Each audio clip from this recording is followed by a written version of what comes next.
Louvado seja nosso Senhor Jesus Cristo, para sempre seja louvado. Salve Maria Imaculada. Irmãos e irmãs, hoje é segunda-feira, 11 de abril. Irmãos, estamos na Semana Santa, estamos nos preparando para o grande dia, a festa do Senhor, estamos nos aproximando do Tríduo Pascual, uma só missa, quinta, sexta e sábado, temos que participar de todas as 3 celebrações, porque fazem parte da nossa fé, nossa preparação para a Páscoa do Senhor. Ainda é tempo de penitência, ainda é tempo de sacrifício, a Quaresma está chegando ao fim, mas a penitência é pelo resto da vida. Mas esse é o momento de nós aprendermos mais, praticarmos mais o jejum, a oração, esmola. Irmãos, precisamos da intercessão de Nossa Senhora, nosso anjo da guarda, que sempre nos orienta. Vamos meditar o Evangelho segundo São João, capítulo 12, versículos de 1 a 11. Proclamação do Evangelho de Jesus Cristo segundo São João, glória a vós, Senhor. 6 dias antes da Páscoa, Jesus foi a Betânia, onde morava Lázaro, que ele havia ressuscitado dos mortos. Ali ofereceram a Jesus um jantar. Marta servia a Lázaro, era um dos que estava à mesa com ele. Maria, tomando quase meio litro de perfume de nardo puro e muito caro, ungiu os pés de Jesus e enxugou-os com seus cabelos. A casa inteira ficou cheia do perfume do bálsamo. Então falou Judas Iscariotes, um dos seus discípulos, aquele que havia de entregar. Por que não se vendeu este perfume por 300 moedas de prata para dá-las aos pobres? Judas falou assim, não porque se preocupasse com os pobres, mas porque era ladrão. Ele tomava conta da bolsa comum e roubava os que depositava nela. Jesus, porém, disse, deixa, ela fez isto em vista do dia da minha sepultura. Pobres sempre os tereis convosco, enquanto a mim nem sempre me tereis. Muitos judeus, tendo sabido que Jesus estava em Betânia, foram para lá. Não só por causa de Jesus, mas também para ver Lázaro, que Jesus ressuscitara dos mortos. Então os sumos sacerdotes decidiram matar também Lázaro, porque, por causa dele, muitos deixavam os judeus e acreditavam em Jesus. Palavra da salvação. Glória a vós, Senhor. Irmãos, vejam 2 casos, 2 grandes exemplos de coração endurecido.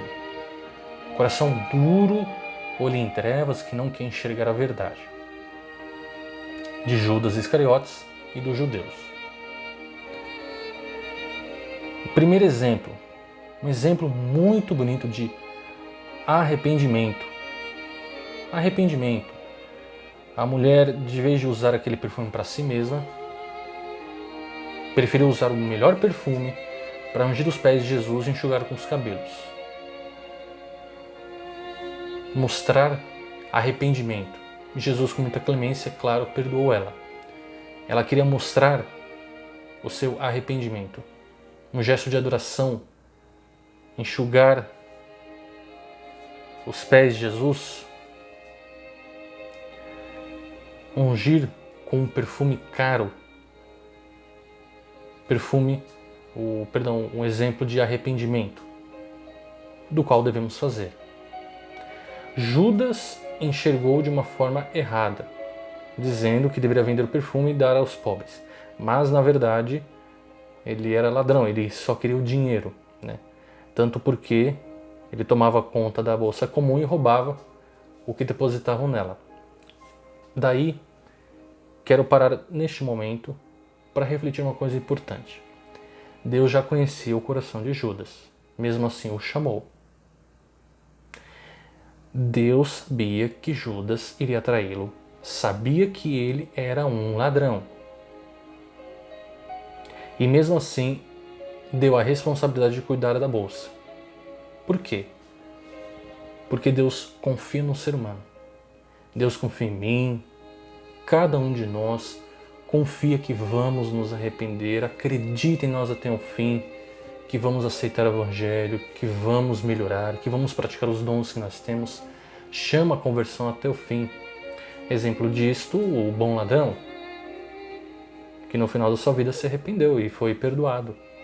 Então Deus tem misericórdia e Ele confia em nós. Ele tem confiança. E Deus sempre espera de nós que nós melhoremos. Mas Judas, ele não se arrependeu. Mesmo depois da morte de Jesus. Não esperou pela clemência de Deus.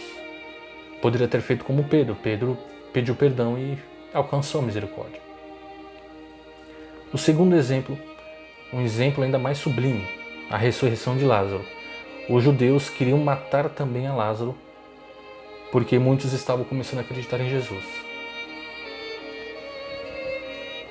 Mesmo com o milagre, não queriam se converter. E queria comentar isto, meditar, e sugerir para o irmão para meditar isto. Veja como Deus se comunica conosco. Muitas vezes perguntamos coisas para Deus, temos dúvidas e queremos que Deus se comunique conosco. Mas Deus se comunica muitas vezes pelas situações, às vezes exemplos de pessoas. Nós temos muitos exemplos dos santos, mas também temos exemplos à nossa volta. Temos que estar atentos. Só que nós temos que estar com o coração aberto, a mente limpa, a mente decidida em aprender. Não foi o caso dos judeus e de Judas. Eles estavam com o coração duro. Então vejam, o olho, ele enxerga aquilo que está no coração, enxerga o interior. Se o meu olho, ele só quer os bens materiais, como Judas, eu só vou enxergar dinheiro. Eu não vou enxergar o amor, a misericórdia. Se o meu coração tem ódio, como os judeus tinham de Jesus, eu não vou enxergar o meu irmão como filho de Deus, como meu irmão. Vou olhar como inimigo e vou querer fazer mal a ele. Foi o que aconteceu com os judeus. Então nós temos que nos purificar o nosso coração, para purificar a mente e o olhar. E nós temos que tomar a decisão. Eu quero mudar, eu quero melhorar, que vou enxergar a vida de uma maneira diferente. Isso é necessário, isso é muito importante. Nós precisamos disso. Nós precisamos tomar essa decisão de ter um olhar diferente. Nós precisamos dessa decisão, como muitos que viram Lázaro e se converteram. Mas para isso precisa de racionalidade. Sermos racionais.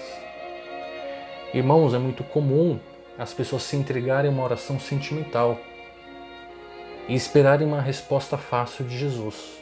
Ah, Jesus vai se comunicar comigo, é só eu orar em línguas, é só rezar que Jesus já vem com o Espírito Santo. As coisas não são tão simples assim, irmãos. Podemos sim pedir, podemos rezar, podemos orar em línguas. É claro que podemos. Mas até os santos esperavam anos por uma resposta. Como nós vamos receber uma resposta em questão de segundos ou minutos? Nós não podemos visualizar qualquer coisa e já achar que é uma resposta de Deus. Muitas vezes é a nossa emoção que cria pensamentos. Muitas vezes é a nossa emoção, a nossa vontade de conseguir a resposta logo. Porém, grande parte das vezes a gente já consegue a resposta pela homilia do padre. Muitas vezes já conseguimos a resposta através do exemplo do irmão ou através da palavra de Deus. Leia a palavra de Deus, a resposta já está lá. Nós não podemos colocar a palavra de Deus e colocar abaixo do nosso sentimento. A oração principal não é a oração do coração, é a oração do Pai Nosso. Eu não posso achar que minhas próprias palavras são mais importantes do que o Pai Nosso. O Pai Nosso é uma oração de Cristo. E eu posso e devo rezar o Pai Nosso com o coração, com a vontade, com o desejo. Mas nunca pensarmos que vamos ter sempre respostas de Deus fácil, rápido e sempre a nosso gosto. Muitas vezes Deus não quer dar uma resposta para nós, mas sim dar uma questão para pensarmos. Muitas vezes pedimos algo para Deus e Ele nos dá um problema para resolvermos e assim aprendemos com aquele problema. Então nós temos que trabalhar dessa maneira, de pouco em pouco, sempre aprendendo. Amém? Irmão, minha irmã, Deus te abençoe. Salve Maria Imaculada, louvado seja nosso Jesus Cristo, para sempre seja louvado. Amém.